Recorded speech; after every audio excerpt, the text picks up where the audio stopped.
Well, thank God it's Friday.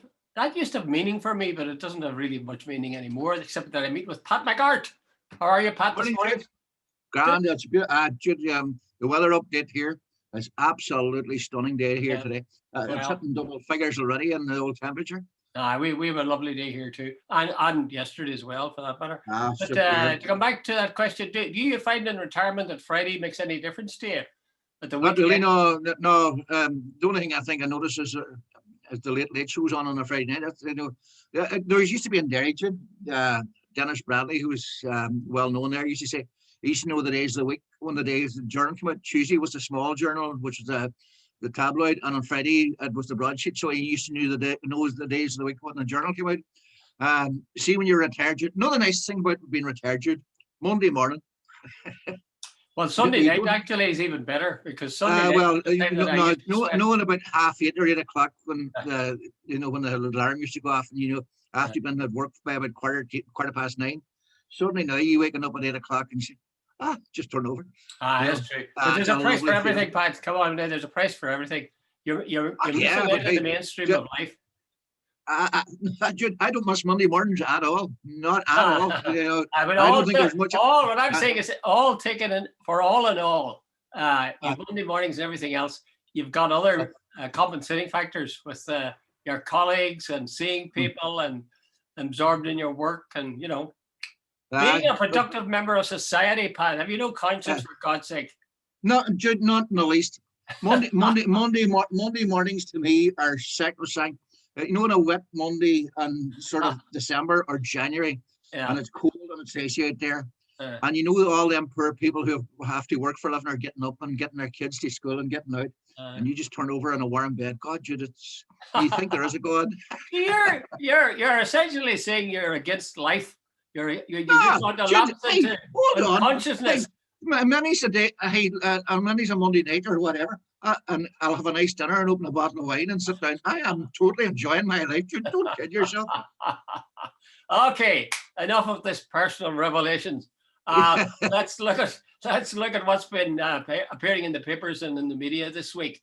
The first one I want to talk about is well, it was you that suggested it, and I suppose it would come under the general heading of principles and politics because Boris and other people have been drawing your eye from their Uh, dealings. Do you want to say a word or two about it? Then we'll get stuck into Jude, it. I was watching, I think it was yesterday, an exchange between Boris Johnson and what do you call him, Keir Starmer and Westminster.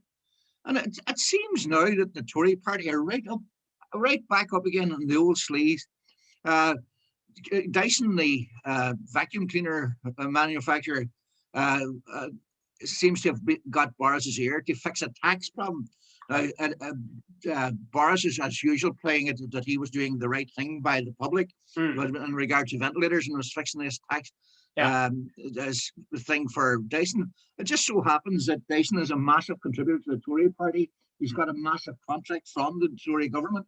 And the public interest and the private interest seems to have got very confused when it comes to the Tory party. But of course, it comes against a background of David Cameron approaching the Chancellor about Rishi Sunak or Richie Sunak. I'm never quite sure which it is. Richie. Richie Sunak. But I think his name is Greensill. He's an Australian financier. Yeah. Now, David Cameron has massive shares, apparently shares in this guy's company. So he was lobbying on behalf of his friend. Mm-hmm. Now, I could keep going. What do you call it? Matt Hancock. Apparently, his family, I think it's his sister, got a big contract for some sort of stuff for the NHS, in which he has a vested interest. So he's saying he's done nothing wrong, and it's all of it.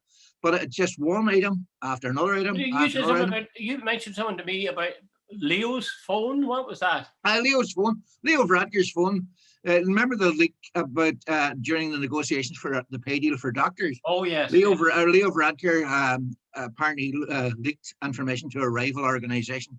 Now, I'm not quite sure what exactly he's done wrong, but apparently it was commercially sensitive and could affect government policy. Anyway, bottom line was the Gardaí last week lifted his phone to check, had he leaked stuff to a rival organisation. Now, for a former teacher, that is pretty embarrassing. Now, it's not on a scale of sort of seemingly, giving tax breaks to your friends. Mm. but it's not good. But but it's against a backdrop of a much wider issue. Have people lost faith totally in politics? Are we now just expected to accept corruption? Well, Look at let's Trump. accept. Trump was surrounded by Mm. grifters and dodgy money and dirty money from Russia and whatever. And does that affect policy? And does anybody care?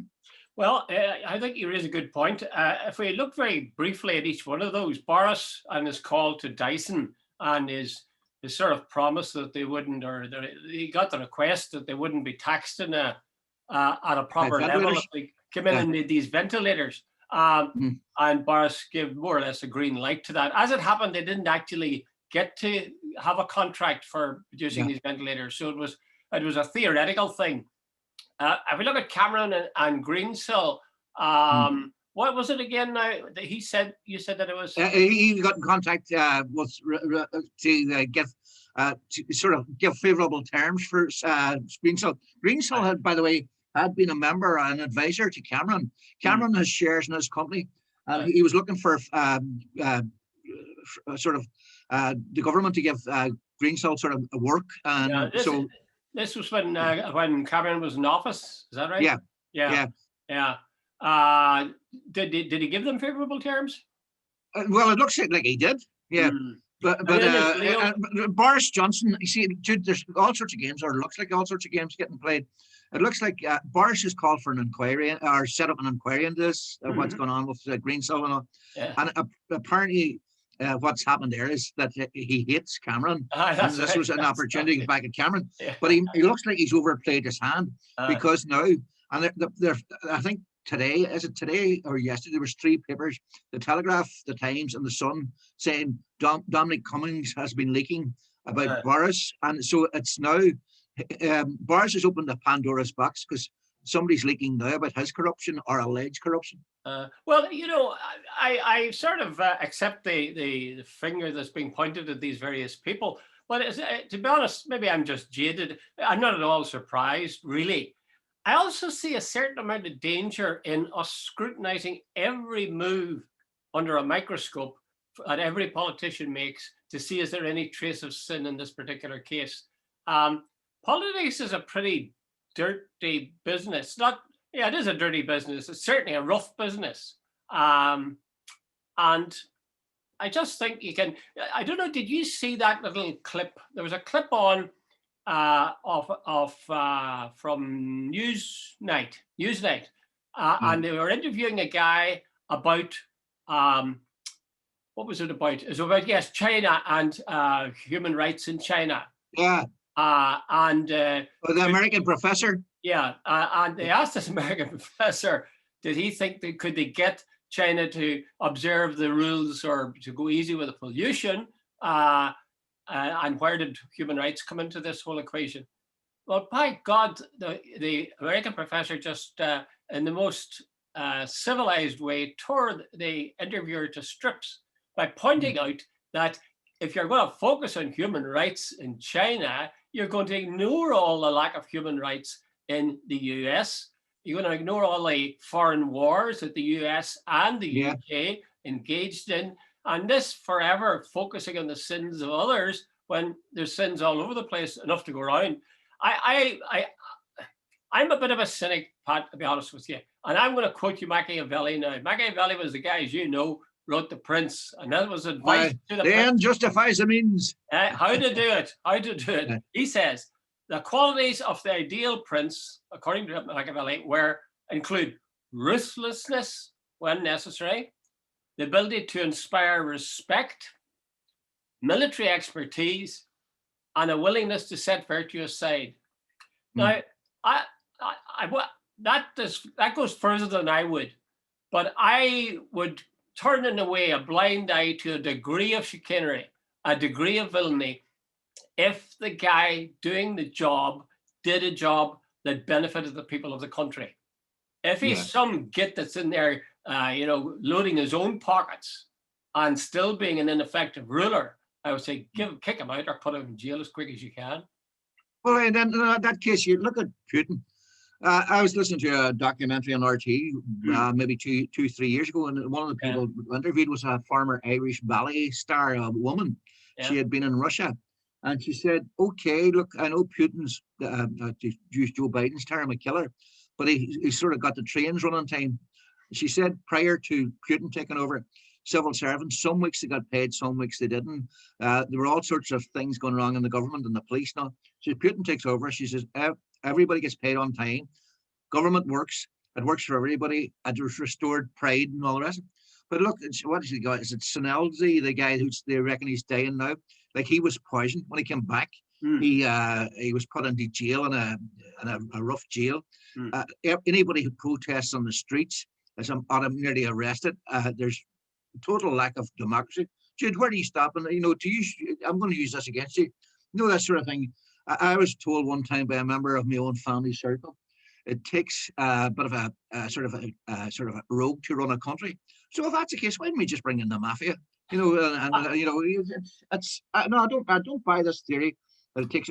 If you go down that road, look, Jude, as it looks already like the Tory party are looking after their friends, given massive contracts and kickbacks and all that. Now, okay, none of this has been proven yet.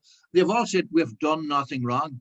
But by God, hey, when private interests as sort of operated as public service, you sort of go, wait a minute, come on, quo bono? Well, I take a point in many of those things, but again, I would say that if a leader, I mean, that line about ability to inspire respect, I must say, I find that really very appealing, because Yeah, there are politicians we all know who, no respect. You feel no respect for them at all, because they just no, seem devoid of ability and any degree of principle. Um, he says military expertise. I suppose that is the security of your country. I yeah. thought I think Ireland could do with some leaders down south, particularly, Well, so that right. who are Hang concerned on, for Doctor the. Clance. Are you saying then we should admire Charlie Haughey and people like he was a very effective leader? Absolutely, I do. probably one of the best I do teachers we ever admire. had. I do admire Charlie Haughey. There's two things Charlie Haughey did that I think were absolutely marvelous. One was free travel for oldies, and the second one was no tax for artists. I think those Yeah, were masterstrokes, and yeah, they benefited the people, quite a huge number of people in the country, and they raised the prestige. And he set up those financial services. Now I don't know about those, how they run, but again, it is yeah, quite a success. So of yes. course, Haughey had all sorts of um, flaws and weak points and sins and double dealing and so on. But overall, he was somebody who inspired respect, and he was a guy who got the job done. And if it was necessary to set virtue aside, he was he was your man for setting Yeah. it aside. But right here, here's the I'll throw you the other mirror image. Here's a guy who took somewhere in the region of 750,000 from being done. Thanks a lot, big fella. And private. Pat, hold on a second now. Gosh, If you were what? in his shoes, and a guy Uh, came to you and said, here's a check for 1 million, what would you say? Go away from me. Take that Hey, money but hold on. away. Hold on. Excuse me. Let me.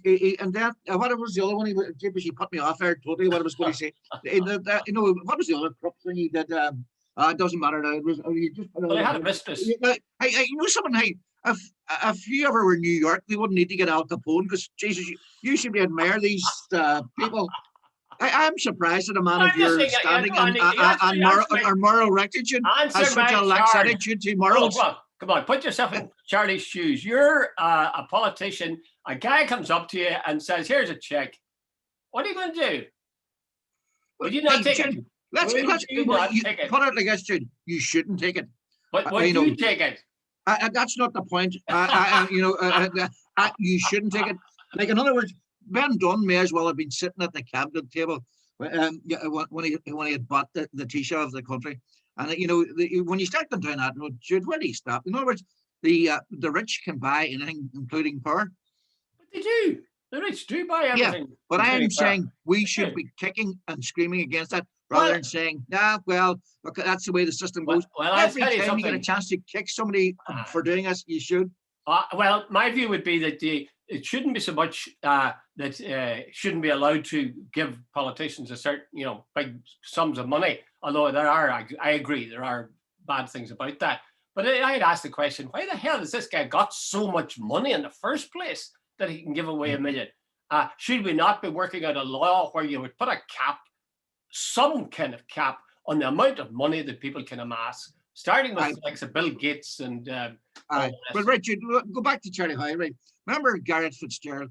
Charlie Yeah, High, yeah, yeah, yeah, right, okay, but let me run you by someone. This is a level of hypocrisy. Charlie High was known to have several affairs, matter of record, yeah, not yeah, making yeah, this up, right? Garrett Fitzgerald was married to one woman yeah, his whole life and yeah. zero. As When it far came as we to, know, as far as, but when it came to divorce and contraception and stuff, Charlie High voted against him. You know, even though he had been having all sorts of yeah, affairs, yeah. Garrett Fitzgerald, who had none, voted for them. So in other words, there's massive hypocrisy in Hockey's lifestyle. And if you admire that, I'm sort of saying, wait a minute, there's something not right. Was there hypocrisy on Fitzgerald's side then?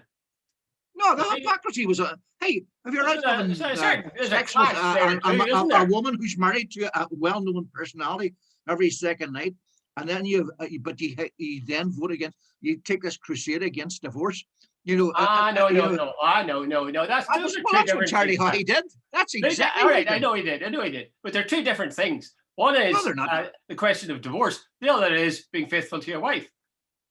Aye, but the There's a hypocrisy. difference. In other words, the moral stance against divorce, it's bad for the country. Jesus, what sort of hypocrisy could you? Well, in one case, it's somebody sneaking out the back and having an affair with a woman. In the other case, it's enshrining in law that you can leave your woman or your man and go to a second woman or a man, regardless of gender. No, what you're sort of saying, like, I can rob the bank, but you shouldn't. No. I just want you to be a good. You're trying to ride two horses there. That's all, Pat. You're not listening to me.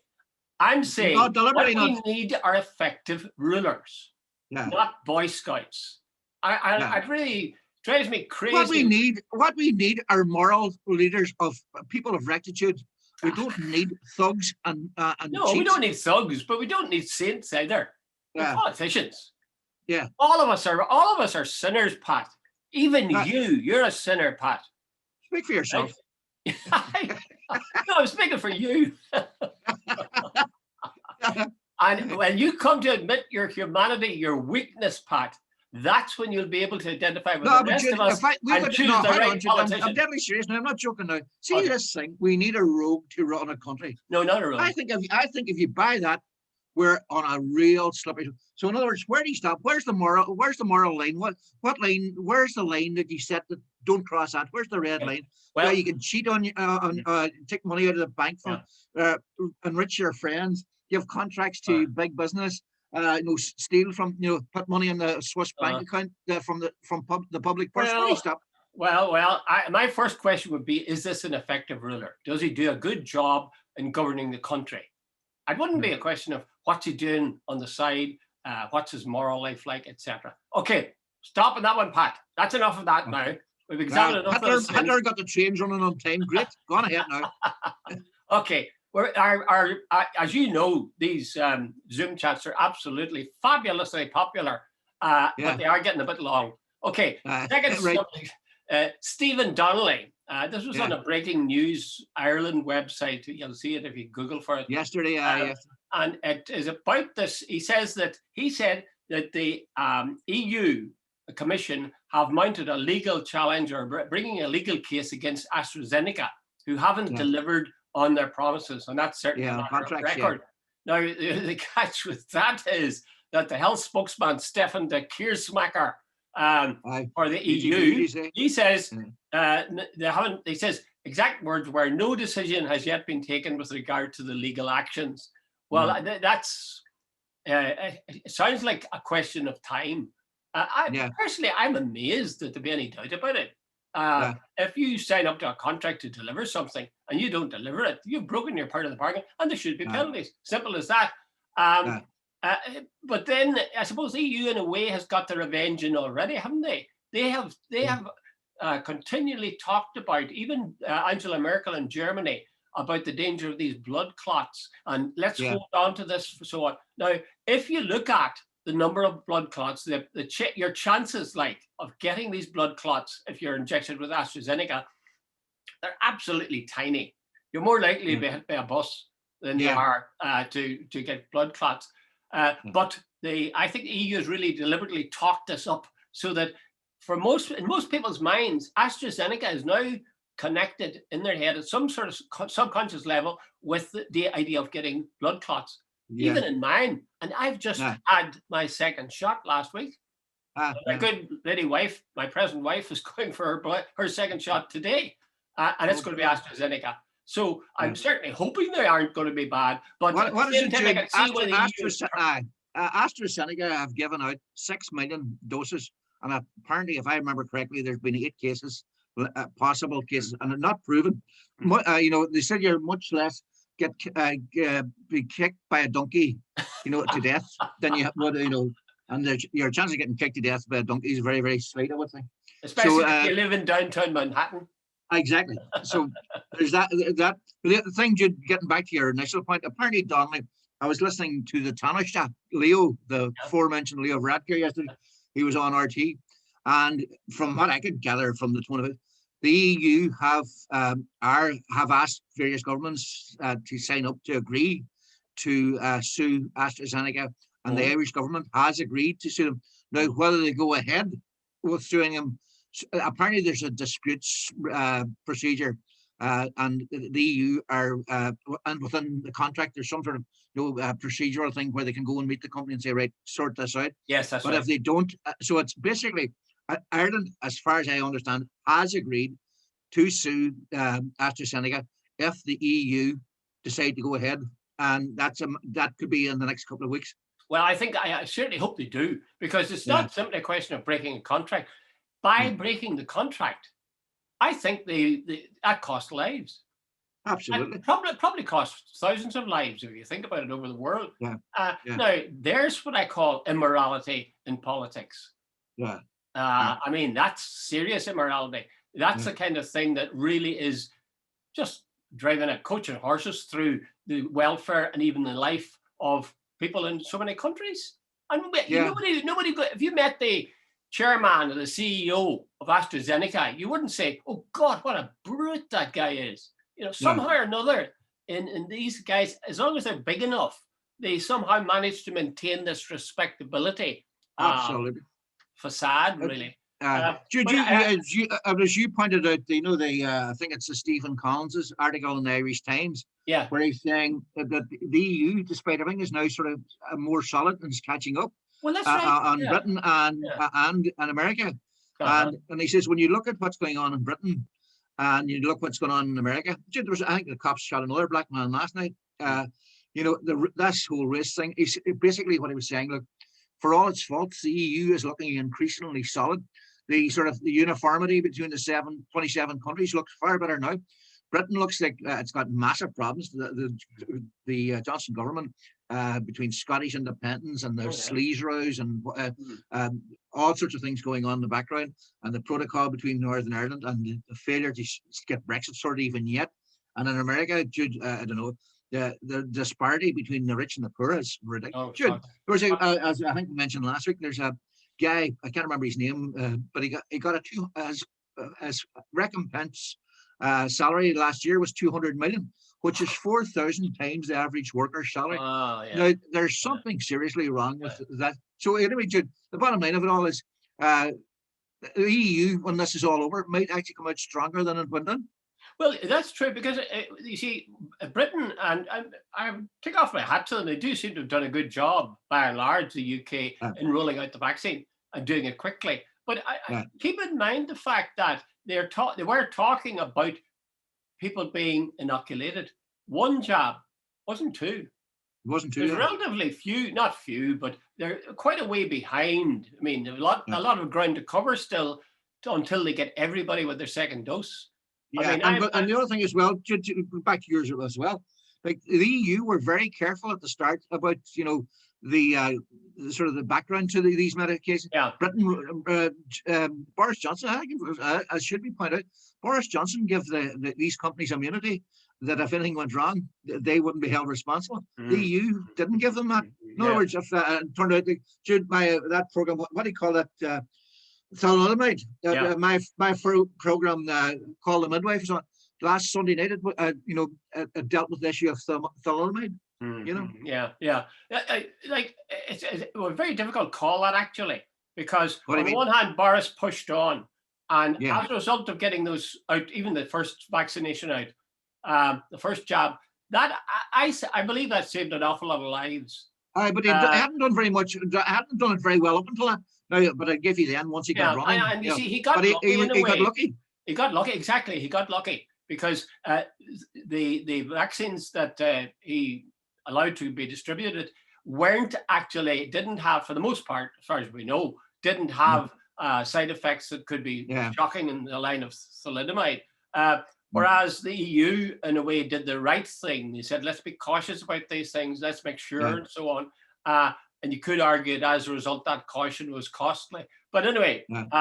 Yeah. I do believe that by the middle of summer, say, it'll be pretty Mm. hard to tell the difference. And don't forget, the UK had the most shockingly high death rate. Yeah. One of the highest in Europe, and maybe even in the world as well. So we do Yeah. need to keep that in mind. They're It was very right. It good was with right the up there with vaccine, but they Italy at were the not start so of the good. outbreak. Yeah. Yeah. Not so good at keeping people alive Yeah. until they got the vaccine to them. Yeah. Anyway, are you sick to death talking about COVID? Absolutely. COVID. So, Jude, when I see COVID now on TV, I turn it over. I'll watch, or I'll better not say it out, but there's a certain thing that when you say her name, she'll play music. So I'll do that. Well, that's what they wait. You know, that was the way that people in Britain reacted whenever anybody, the newscaster said Northern Ireland, click. Yeah, flick. Yeah, exactly. Turn over. Anyway, okay, let's go to no, it's not quite the last one. Maybe it is the last one. Is There's been a lot of talk. Last night there was a fairly prolonged interview on RTE1 on prime time between this young guy who's now a presenter there, Fran McNulty, with Yeah. Mary Lou McDonald. And he put her through, like he's a new guy in, Yeah. and he's one of another, I've forgotten who the second one is, Sarah. What's her Sarah name? McInerney. Aye. Yeah. They're seen as the young bloods. Anyway, she was on, and she was being quizzed by Fran McNulty about data protection. There was some suggestion that Sinn Féin had data on people that they were going to use for their elections, and that was illegal. It was bad. Personally, although I'm maybe a bit biased because I think she's a consummate politician, I thought Mary Lou ran rings around him. He was asking, for example, about where they had the data compliance officer. And she says, well, we've always had a data protection officer, but now you're asking us for a data compliance officer. We will definitely get one of those too. Yeah. She, every party, she pointed out, and I mean, we all know this, every party gets information on the voters. I mean, in the old days, like they'd sit down in the back room and they would say, see that street there, there's the street. So he's likely to vote Fine Gael, he's likely to vote Fianna Fáil. And they checked people out. They knew where their support was strong. They knew where it was at a tipping point, and they knew where they'd be wasting their time going to those houses. Yeah. So that's always been a thing. So it's a question now of organising it, I think, in line with the huge advantage that software gives us. Yeah. They also, I don't know if you want to talk about. Do you want to talk about that data thing, because there is another thing. Jude, I don't know a lot about it, but Jude, I was involved in a couple of elections, and I remember one election I was involved in. They had the electoral register, and you could go through the electoral register. And these guys, there was a sort of a backroom team. They sort of, and they knew exactly. Oh, they'll vote this way, and pointless going there. Go to yourself. That's exactly what happened, and so on. The other thing as well, Bertie Ahern. Now, Jude, I'm not up to speed on exactly what's going on. Bertie Ahern was on the Week in Politics with Anya Lawler last Sunday night, and she brought this up. And he says, look, with greatest respect, he says, I don't see the big fuss about this. He says, this is basically the electoral register gone digital. That's basically all it is. And he says, now, okay, hey, look, if Sinn Féin, by the way, I'm not standing up for Sinn Féin. If they've done something wrong, take them to court and make them pay for it. But see, when it comes to Irish media, look, if Sinn Féin looks sideways, somebody said, you'll bet somebody in RT said they threatened me. That's sort of a ridiculous thing. So after they've done something wrong, sue them. But right now, when Bertie Ahern, and I don't think Bertie Ahern's a big fan of Mary Lou McDonald's or whatever, but he said very clearly last Sunday night, look, I don't see what the fuss is about. Well, I don't either. But I keep thinking that maybe I'm missing something because in No, America, that's what I'm thinking they, as well. Yeah, they what's talked this about big thing? they talked about Russian interference and data and stuff. I Apparently, don't this thing is, understand that. is held in Germany, and this is some crime, but it's on a digital platform. So digital platforms can be anywhere. I see. I really don't understand. Is the idea that Sinn Féin, for example, or any party would have data on you, and that they would use that to start sending little ads or little suggestions that you vote for them? If so, is that a Big wrong deal, thing? Jude. Is that a wrong thing? Not at all, Jude. Jesus. Hey, Jude, if you remember in Londonderry back in the day, the Unionist Party controlled it like you wouldn't believe. There was gerrymandering to a degree. They had more information down even to the number of houses on each street and how many votes were in each place, how many were in the family. And they had to compare now the fact that you send out somebody, Sinn Féin sends out a bit of data like vote for Pierce Doherty, #1. Big deal. Yeah. Well, I'm glad that there's somebody in my position. I still suspect there's more to it than this. Well, down the line, this whole thing about privacy, I think right now, in fairness, there is a big issue, and it's a coming issue because of computers. Jude, the level, Jude, I was somewhere quite recently. The next thing up on my phone, did you enjoy your visit to some coffee house or something? I was going, good merciful Jesus, I don't want, everywhere I've gone. But sure, look, even now, hey, Jude, if you watch any of these programs, including the real life ones, like there was a guy in Dublin a couple of years back, he murdered his wife, and it was the phone. He said he had been in a certain place, and they checked and he wasn't at a certain place, and they were able to triangulate where he had been. Yeah, you see, so there is actually virtue to it. It could be used in a proper way. It's like a knife. It could be used to kill somebody. It could be used to save their life. So, by the way, before you go, Dr. Constance, one thing I want to ask you. Remember, we had a long discussion. I'm not leaving. I'm not leaving. Remember on Monday we had a long discussion about the European Super League. How long did that last? Goodbye, Super League. Well, I had mixed feelings about it anyway. But by and large, I'm glad it's gone. But I think people are being a wee bit naive. What they really need is what you suggested is the case in Germany, where the fans control the club. I think that should be made universal. The point of the matter is what we have at present in the Premier League, which is very good football and so on. Well, it's pretty good. That's the product of a breakaway. Yeah. The Premier League was a breakaway, and really the people who paid the price were the people at the lower levels, the Championship. But it wasn't great. Hey, like when you think about it, here we're going to be 12 teams. There's going to be no promotion, no relegation. Yeah. And would you seriously want to watch Manchester United play Liverpool or Real Madrid 3 times a year, and there was no consequence to the game other than if you won the match, you got another $1 million extra? And as I was saying to you the last day, that young fella Haaland, he's Norwegian. Yeah. And I think it's Borussia Mönchengladbach or somebody he plays for at the minute. Yeah. Had he joined Real Madrid and they joined this new league, apparently his salary cap would be somewhere in the region of £1 million a week. There you go again, Pat. I think footballers are well entitled to every penny they get. But anyway. Jesus Christ, you consider what the average worker earns, it's insane. I know, but they're not as talented as him.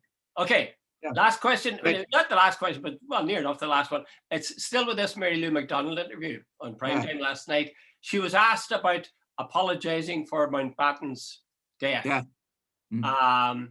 And really, it seems to me they have thrown everything but the kitchen sink at Sinn Féin about this notion of endorsing violence. She said essentially that she regretted all the killings. She regretted the deaths. She talked about, I thought it was a good line actually, she talked about there's been shed an ocean of tears. Yeah. And that is true. But you see, what this guy was trying to box her in was did she approve of this man who pressed a button, which as a result killed not just Mountbatten, but also his wife and also 2 young kids. Yeah. So again, I think it was trying to present what was a much wider conflict in terms of an individual death. You see, you could take it, let's take that in terms of the Second World War, right? Supposing you're a pilot going over Germany and you're going to drop a bomb in somewhere like Dresden. Like, does anybody ever go to those guys and say, or did anybody ever go to those guys and say, did you not have any qualms of conscience? You're going to incinerate hundreds of thousands of people. Nobody would think of that. In fact, they'd probably give them a medal. So I think when you're talking about violence, you really do have to look at the big picture and see whether or not this was a widespread thing and what was the origins of it and so on, and then make a judgment. But to single out something, of course, it's horrible to think of 2 young fellas being killed. Of course, it's ghastly. And she said that, and well, she didn't say that, but she said that all violence, all war, she said, was deeply regrettable. I think that's fair enough. And I think it's time that RTE stopped this crap of forever going after. I'm bored by it. I really am bored by it. No, but Jude, there's a political aim here. Like Jude, the ceasefire came along in 1994. Like that's a long time ago now. And I'm going back to you again. Mary Lou McDonald was 10 when Louis Mountbatten was killed. So I don't think a 10-year-old had a lot to do with that. But she's been asked to apologize. Jude, the guy who dropped the bomb in Hiroshima, he became a hero in America, and so on. So, like, he incinerated whole families, and so in a time of war, terrible things are done, and and we had a conflict. And as I said to you the last day, see the day that the British Army apologized for all the killings. See when they follow up on the Glenanne gang and their 120 plus murders. See when the RUC and the apologize for the activities of their rogue cops, and we all get together and say, hey, look, we're all sorry for things that happened in the past. But this constant, the only people I hear getting asked to apologize for the war and what the conflict in Northern Ireland are Sinn Féin. Now, and the usual crap then that the RT come in, but they're in government. Jude, that is totally missing the point, because it was not fought in a silo. There were a lot of people involved in this conflict. I couldn't agree more. Incidentally, just for both our viewers and yourself, on the Late Late Show tonight, Michelle O'Neill is going to be interviewed. Yeah. So would that be interesting to see? Is it similar, different? It'll be exactly the same, Jude. How can you justify this and all the rest? It's all this sort of stuff, Jude. Someone if they would bring on some Ken McGuinness and asked him to apologise for the UDR, he was a member of it, and bring on Sir Geoffrey Donaldson and ask him about all the murders committed by the UDR. Bring on and ask them to justify the actions of the Union State for 50 years. I'll be quite happy. They never do. The unions come on, they get the softest of soft interviews, and they walk off. Well, actually, I think this thing about apologies is nonsense anyway. Sorry, what's an apology? Like David Cameron apologized for Bloody Sunday. I mean, come on. 25 years after it happened, he said, "Oh, sorry. That's right. We did kill 14 people. Yeah. Sorry." And that's it. And if you're going to, I think, go after these things, well, maybe if you're a family member, it might be different. But my view would be, if you're going to go after these things, the people who you believe are guilty, you should be seeing that some consequences follow. Well, I would make an exception on the actions of our government, apologising for something they have done, as opposed to an individual. No, and still, I mean, what's the difference? I mean, apologise.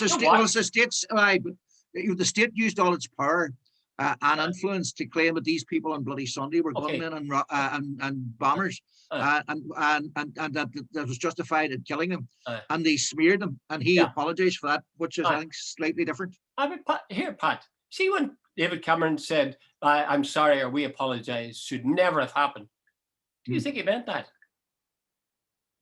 Well, he said it was unjustified. I know what he said. But I'm saying, what do you think? How sincere was he? I don't think it was sincere at all. And in fact, Well, it's impossible to tell. It's impossible to tell when exactly. somebody I says don't know. sorry. Jesus, you're very cynical, I'm Collins. not cynical. Well, you know Yeah, that's a fact. You know that's a yeah, fact. If I say I'm sorry, yeah. it's not done. I can't answer the question. I genuinely don't know.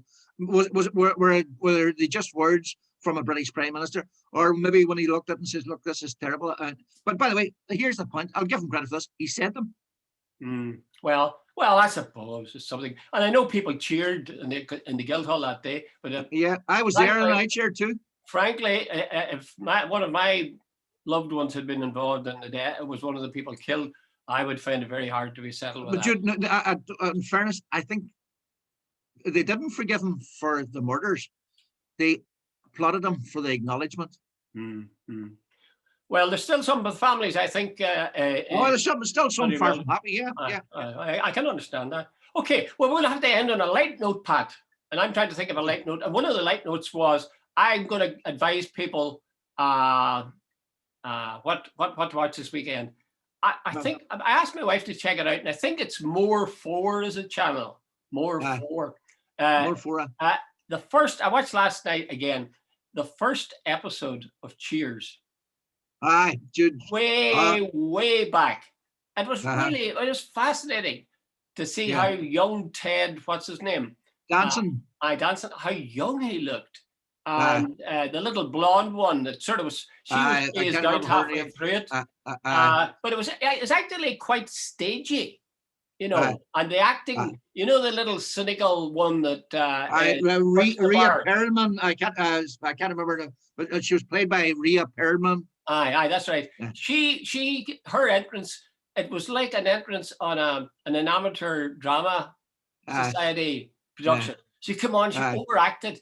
And that's perfectly understandable because this was the first episode and it's always tricky. Danson was very good. He was really good. And the little blonde was pretty good as well. And they had a guy called Coach. I had forgotten about that. Jude, I'm glad the Coach, he was my favorite character. He was so dumb. He was unbelievable. You know, how they actually, they could ask him anything and he would give the stupidest answer and you go, yeah. He would say things like, what the Boston, whatever their team is, Boston Red Sox, they need a linebacker or a pitchman or whatever. And they really need one. And the guy he's talking to would say, nah, there are far too many of those already. And he'd say, yeah, you're probably right. Every time. Jude, I remember watching you're dead right. See the first couple of episodes, but they all grew into it then. Oh, and like Norm, the mailman was brilliant. The boy was Norm was a big fella, and then there was the coach, the mailman. What was his name? Cliff, the mailman. Like they were great characters. And sure, look, what do you call it? There was the psychiatrist Fraser. He got his own series out of it. Oh, yeah. They were great characters. They were absolutely superb. But I suppose in a way, Pat, what I'm lamenting in a way is the time. What I'm lamenting my lost, not my youth, but younger years when I look at that. Because I remember the house was full of kids, and you were involved in stuff, and you were getting a break quickly looking at this. And it was a different time. Jude, when was that? Was that the late 80s or early 90s? Oh, geez, I think it was more like the early 80s. Early 80s, yeah. I suspect it was. I remember our kids were small as well, and we used to sit down and watch it on a Friday night. It was brilliant, absolutely brilliant. Anyway, don't let's get us bogged down in nostalgia. Just go out there and watch. Find more and watch Cheers. You'll be glad you did. Most people probably won't have seen it. So go. What have you want to recommend, Pat? No, what do you well? Apart from Call the Bloody Housewife. Oh, not the housewife. Call the midwife. Call the midwife. No, I'm going to sit down and watch. You've just told me, seeing that Michelle O'Neill's on. I want to sit down and watch the Late Show. And I'll by the way, I told you about a book called by a guy called Carlos Luis Safon. He wrote. There's 4 books in a series. It's set in during the Spanish Civil War, and I just got the latest version. Can't even remember the name of it. It's sitting up on my shelf behind me. But I finished the book last night. Everything is Illuminated. I finished that. So I'm looking forward now to this is the final book, and it's a big thick book too, and it's the final of the fourth, and the other three were absolutely superb. So I'm looking forward to that. Well, actually very interesting that I'll cut this short now because we're going too long. But the whole thing of reading and books is very interesting. My wife got a book there yesterday in the mail, and it was about that. The parcel was about that thickness, and I said, "What the hell? Where did this come from? What is this?" And it was her son in America had sent her this book. Now he didn't send it from America. What he did, of course, was he went to Amazon, and Amazon delivered it here to her. And it was a third book on a row that he'd sent her by Hilary Mantel. You know, the springing the bodies. Wolf Hall. Wolf Hall and so on. Up there too. I mean, they're massive bloody things. And shit, my was saying, God, I hope this doesn't follow me because it really would crush your toe if you dropped it. Huge tomes. Now, I'm actually going to take possession, I hope, inside the next week or so, of a Kobo. You know what a Kobo is? Pat, are you frozen? Oh, jeez. Oh, I've obviously stunned him. Okay, right, well, we'll leave it at that. With Pat McGart frozen in admiration of my words. Have a good weekend, folks.